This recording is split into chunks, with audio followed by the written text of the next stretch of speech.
Ողջույն բոլորին, USR Media YouTube-յան ալիքում ԱՄՆ գլխավոր լուրերն են, ես Հարություն Մինասյանն եմ։ Բավական հետաքրքիր քաղվածք ունեմ, այնպես որ խորհուրդ եմ տալիս մինչև վերջ դիտել։ Միացյալ Նահանգների ներգաղթի եւ մաքսային վերահսկողության ծառայությունը այսը թույլատրել է իր աշխատակիցներին մտնել մարդկանց տներ առանց դատական որոշման, եթե տվյալ անձի նկատմամբ արդեն կա արտաքսման վերջնական որոշում։ Տարիներ շարունակ այսը իր աշխատակիցներին հստակ տեղեկացրել է, որ վարչական ներգաղթային օրդերները, նույն ինքը որոշումները, որոնք ստորագրվում են գործակալության ներսում եւ ոչ դատավորի կողմից, չեն կարող հիմք հանդիսանալ բնակարան ներխուժելու համար ԱՄՆ սահմանադրության 4-րդ ուղղման պատճառով։ Սակայն 2025 թվականի մայիսին ստորագրված գաղտնի հուշագրով, որը հրապարակվել է այժմ, այսի գործող ղեկավար Թոդ Լայենսը թույլ է տվել գործակալներին օգտագործել հենց այդ վարչական օրդերները արտաքսման վերջնական որոշում ունեցող անձանց բռնի կերպով ձերբակալելու համար նրանց իսկ բնակարանում։ Հուշագրում նշվում է, որ DHS-ի ներքին անվտանգության նախարարության իրավաբանական վարչությունը եկել է այն եզրակացության, որ սահմանադրությունը, ներգաղթի եւ քաղաքացիության մասին օրենքը եւ գործող կանոնակարգերը չեն արգելում վարչական օրդերների կիրառումը բնականon մուտք գործելու նպատակով։ Հուշագիրը թույլ է տալիս այսի աշխատակիցներին կիրառել անհրաժեշտ եւ ողջամիտ ուժ բնականon մուտք գործելու համար, եթե ներսում գտնվող անձը չի բացում դուռը։ Միևնույն ժամանակ նշվում է, որ գործակալները պետք է նախ եւ առաջ թակեն դուռը եւ ներկայանան, իսկ գործողությունները պետք է իրականացվեն առավոտյան ժամը 6-ից մինչև երեկոյան ժամը 10-ը։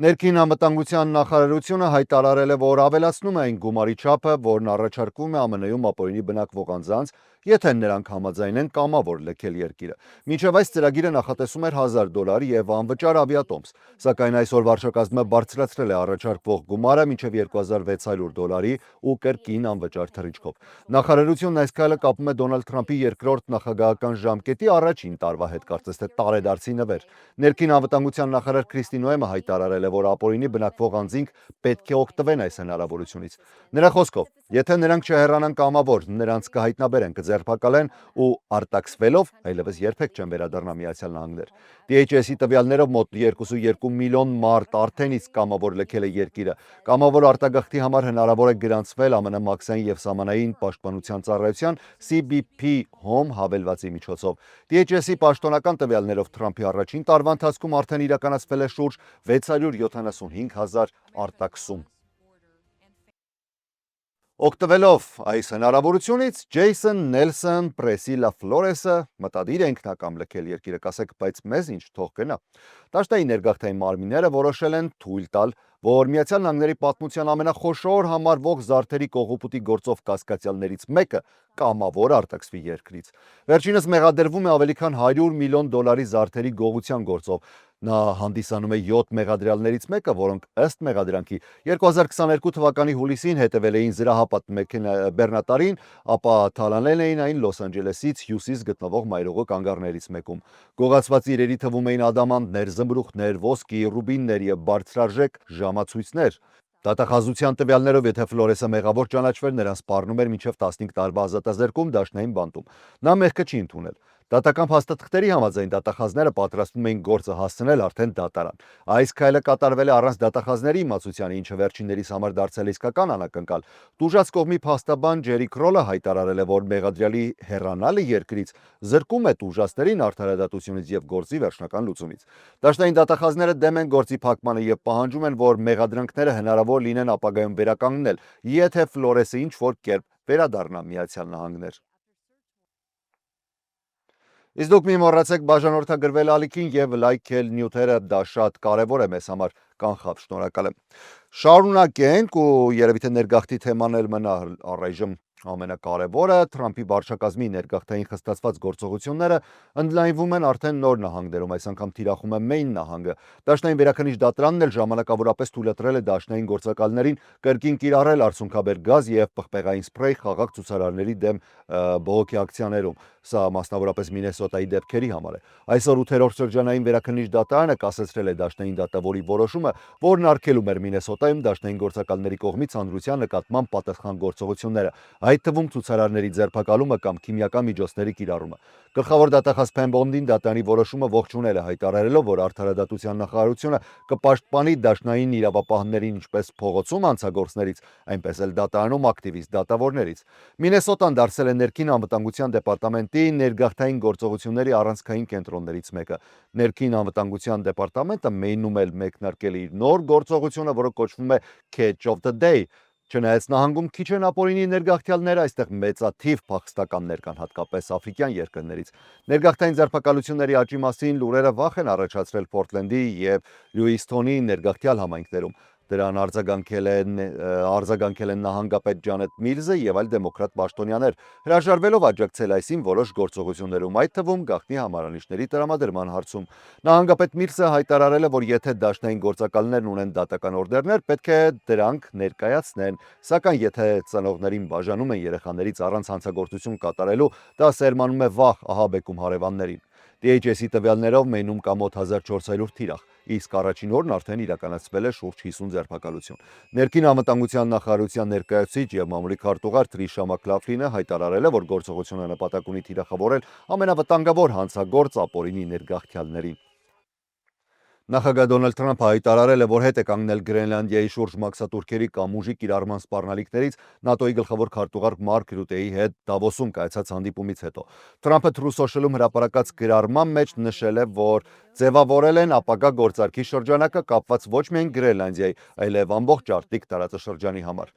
Հայտարարությունը հաջորդել է համաշխարհային տնտեսական ֆորումում նրա ավելի քան 1 ժամ տևած ելույթին, որի ընթացքում Թրամփը բացահայտորեն ասել է, որ չի պատրաստվում Գրենլանդիան ձեռք բերել ուժի միջոցով։ Ես չեմ ուզում օգտագործել ուժ եւ չեմ օգտագործի այն, ասել է նախագահը, միաժամանակ հավելելով, որ Միացյալ Նահանգները տեսականորեն կարող էր նման քայլի դիմել, սակայն դա չի անի։ Վերջին ամիսներին Թրամփի կոշտ հայտարարությունները Գրենլանդիայի շուրջ լարվածություն էին առաջացրել Եվրոպայում եւ վնասել անդրաատլանտյան հարաբերությունները։ Գրենլանդիան հանդիսանում է Դանիայի կազմում գտնվող կիսաավտոնոմ տարածք։ Ելույթի ընթացքում Թրամփը փորձել է նվազեցնել խնդրի քաղաքական կշիռը, Գրենլանդիան անվանելով մեծ սառցե տարածք, եւ Դանիային էլ մեղադրել է ապաշնորհության մեջ, նշելով, որ տարածքը իր գնահատմամբ անհրաժեշտ է համաշխարհային անվտանգության համար։ Նա նաեւ հայտարարել է, որ Գրենլանդիայի վերահսկողությունը սպառնալիք չի լինի ՆԱՏՕ-ի համար, սակայն դաշինքի որոշ առաջնորդներ զգուշացրել են, որ նման մոտեցումը կարող է խաթարել դաշինքի միասնականությունը։ Թրամփը կրկնել է իր դիրքորոշումը, որ Միացյալ Նահանգներից բացի որևէ երկիր կամ երկրների խումբ ի վիճակի չէ ապահովել Գրենլանդիայի անվտանգությունը,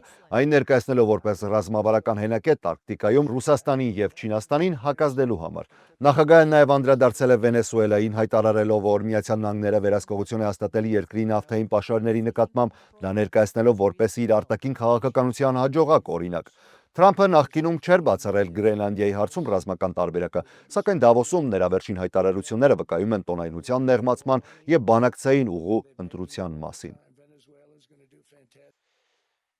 Գնանք Կոնգրես, հանրապետականների վերահսկողության տակ գտնվող ներկայացուցիչների պալատի հանձնաժողովի կարծիքով Քլինթոնների ցուցմունքները կարևոր են Էփստեյնի ենթադրյալ սեռական թրաֆիքինգի ցանցի ամբողջական պատկերը հասկանալու համար։ Ներկայացուցիչների պալատի վերահսկողության հանձնաժողովի նախագահ Ջեյմս Քոմերը հայտարարել է, որ նախկին նախագահ Բիլ Քլինթոնը եւ նախկին պետքարտուղար Հիլարի Քլինթոնը օրինականորեն պարտավոր էին ներկայանալ հանձնաժողովի առջև փակ ցուցմունք տալու, սակայն հրաժարվել են։ Նրա խոսքով հանձնաժողովը պատրաստակամություն է ցուցաբերել ժամանակացույցի հարցում ճկում լինելու, սակայն ստացել է ոչ թե համագործակցություն, այլ բացահայտ մերժում։ Ըստ The New York Times-ի Բիլ Քլինթոնը պատրաստակամություն էր ավելի վաղ հայտնել ցուցմունք տալ երդմամբ իր Նյու Յորքի գրասենյակում, սակայն հանձնաժողովի ղեկավարությունը մերժել է այդ առաջարկը։ Հանձնաժողովի դեմոկրատ անդամ Ռոբերտ Գարսիան հակադարձել է, նշելով, որ հանձնաժողովի հիմնական ուշադրությունը պետք է ուղղված լինի Էփստեյնի գործով փաստաթղթերի ամբողջական հրապարակմանը, ոչ թե բացառապես Քլինթոնների հարցաքննությանը։ Նա մեղադրել է Դոնալդ Թրամփի վարչակազմին Էփստեյնի գործով նյութերի թաքցման մեջ ու քննադատել Արդարադատության նախարարությանը փաստաթղթերի միայն փոքր մասի հրապարակման համար։ Քվեարկության արդյունքում հանձնաժողովը որոշել է Բիլ Քլինթոնին կոնգրեսի նկատմամբ արհամարանքի պատճառով պատասխանատվության ենթարկել 34 կողմ 8 դեմ ձայների հարաբերակցությամբ։ Հիլարի Քլինթոնի դեպքում քվեարկությունը ավելի լարված է եղել 28 կողմ 15 դեմ։ Բոլոր հանրապետական անդամները կողմ են քվեարկել երկու որոշումներին էլ։ Այս քվեարկությունները հիմք են ստեղծում հարցը ներկայացուցիչների պալատի լիագումար նիստում քննարկելու եւ այն արդարադատության նախարարություն փոխանցելու համար հնարավոր քրեական հետապնդման նպատակով։ Որոշումը հաստատելու համար անհրաժեշտ է պարզ մեծամասնություն, իսկ ներկայացուցիչների պալատում հանրապետականներն ունեն նվազագույն առավելություն 218-213-ի դիմաց։ Դատական մեկ թեմայով էլ Գերագույն դատարանի թե պահպանողական, թե լիբերալ դատավորներն այսօր կասկած են հայտնել նախագահ Թրամփի փորձի նկատմամբ պաշտոնանկ անելու դաշնային պահուստային համակարգի կառավարիչ Լիզա Քուքին։ Գործը դիտարկվում է որպես դաշնային պահուստի անկախության ամենալուրջ մարտահրավերը 1913 թվականից ի վեր։ Մոտ 2 ժամ տևած լսումների ընթացքում Թրամփի վարչակազմը դատանում ներկայացրել է ԱՄՆ գլխավոր փաստաբանի պաշտոնակատար Ջոն Սաուերը, որը դատարանին կոչ է արել թույլ տալ նախագահին ազատել Քուքին պաշտոնից։ Վարչակազմը պնդում է, որ Քուքը խաբեություն է թույլ տվել իր հիփոթեկային վարկի դիմումում երկու տարբեր գույք նշելով որպես հիմնական բնակության հասցե, ավելի նպաստավոր տոկոսադրույք ստանալու նպատակով։ Սակայն ստորադաս դատարանը ժամանակավորապես արգելել է Քուքի հեռացումը, քանի դեռ շարունակվում է նրա իրավական բողոքը։ Սաուերը դատարանում հայտարարել է, որ նման վարքագիծը կասկածի տակ է դնում Քուքի պիտանելիությունը եւ կարողությունը ծառայելու դաշնային պահուստում, ընդգծելով, որ ամերիկյան հանրությունը պետք է չունենա տոկոսադրույքներ, որոնք որոշվում են մի անձի կողմից, ով առնվազն լուրջ անփոթություն է ցուցաբերել սեփական ֆինանսական շահերի հարցում։ Սակայն Գերագույն դատարանի նախագահ Ջոն Ռոբերտսը կասկածի տակ է դրել վարչակազմի փաստարկները, հարց բարձրացնելով, թե արդյոք Քուքի անմիջական հեռացումը հիմնավոր կլինի, եթե խոսքը ոչ թե դիտավորյալ խաբեության, այլ հնարավոր անփոթության մասին է։ Մյուս կողմից պահպանողական դատավոր Բրեթ Քավանոն զգուշացրել է, որ վարչակազմի ներկայացրած մոտեցումը, ըստ որի նախագահը կարող է ինքնուրույն որոշել պատճառի չափանիշը առանց դատական վերահսկողության, կարող է թույլատնել կամ նույնիսկ խարխլել դաշնային պահուստի անկախությունը։ Լիզա Քուքը իր դեմ ներկայացված մեղադրանքները որակել է որպես պատրվակ իրեն պաշտոնանկ անելու համար, դրամավարկային քաղաքականության հարցում նախագահի հետ ունեցած տարաձայնությունների պատճառով։ Վերջին ամիսներին Թրամփը բացահայտ ճնշում է գործադրում դաշնային պահուստի վրա, պահանջելով տոկոսադրույքների արագ կրճատում եւ քննադատում է Ֆեդի նախագահ Ջերոմ Փաուելին։ Ակնկալվում է, որ Գերագույն դատարանն այս գործով վճիռը կկայացնի հունիսի վերջին։ Քենեդի կենտրոնի մասին այստեղ շարունակում են չեղարկել տարբեր միջոցառումներ մշակութային, նախատեսված նոր ներկայացումներ ու համերգներ են չեղարկվել արվեստի ոլորտում շարունակվող բողոքի ալիքի ֆոնին։ Այն կապված է նախագահ Դոնալդ Թրամփի կողմից կենտրոնի ղեկավարության հեռացման եւ կառավարման փոփոխությունների հետ։ Վերջին չեղարկումների շարքում են Բրյուս Լիի կյանքի հիման վրա ստեղծված բեմադրությունը, ինչպես նաեւ Vocal Arts DC-ն, որը տարիներ շարունակ համերգներ էր կազմակերպում Քենեդիի կենտրոնում։ Ավելի վաղ մի շարք հայտնի արվեստագետներ, այդ թվում Լին Մանուել Միրանդան, Իսա Ռեյը եւ Բելա Ֆլեյքը նույնպես հրաժարվել են Քենեդի կենտրոնում միջոցառումից բողոքելով նախագահի որոշումներից։ Թրամփը կենտրոնը դարձրել է իր պայքարի առանցքային հարթակներից մեկը, այն մշակույթի դեմ, որը նա անվանում է woke։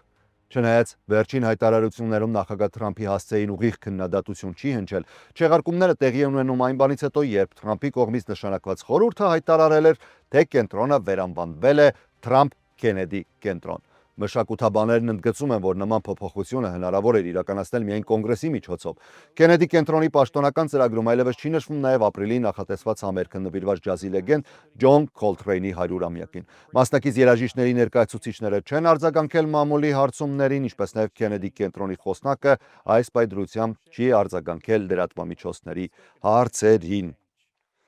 Դե ինչ, ավարտեցինք այսօրվա համար նախատեսված լրահավաքը, ես Հարություն Մինասյանն եմ, շնորհակալ եմ ուշադրության համար, առողջ եղեք։